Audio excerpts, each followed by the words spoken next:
Salut, on va faire le 5.25. Donc dans ce numéro-là, on va encore calculer une contrainte de cisaillement. Encore une fois, on va utiliser la formule taux égale force sur surface. On connaît la force. Et l'important, c'est d'être capable d'identifier la surface. Ici, on a une force à la verticale, une force qui est vers le bas.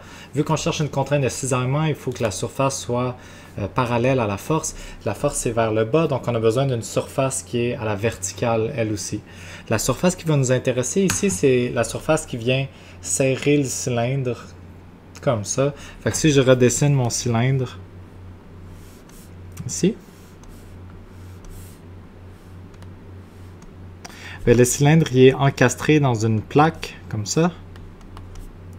Ça veut dire qu'il y a une partie du cylindre, je change de couleur, il y a une partie du cylindre, ici. C'est toute la surface ici qui va m'intéresser, puis la surface de l'autre côté, tout le tour dans le fond du cylindre qui est là, à la verticale. Pour calculer cette surface-là, ça va me prendre la circonférence du cercle. Fait que toute la circonférence du cercle multipliée par la hauteur, ça va me donner ma réponse. On nous dit que le diamètre du cercle, c'est 30 cm, ça veut dire que le... Pardon, 3 cm, ça veut dire que le rayon, c'est 1,5 cm ou 15 mm. Puis on nous dit que la hauteur qui est ici, appelons-la h, dans ce problème-là, ils nous disent que c'est 5 cm ou 50 mm.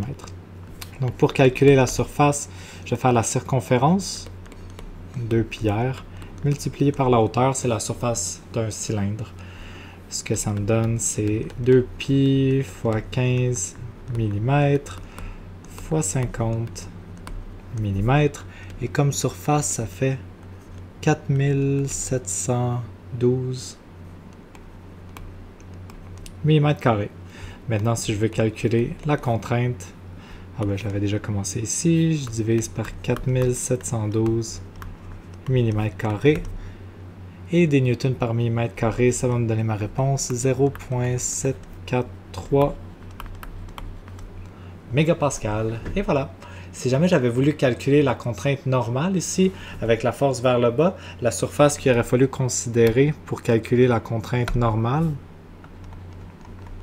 c'est la surface ici qui est perpendiculaire à la force. Donc vraiment là, la surface du cercle qui aurait été pi fois r au carré.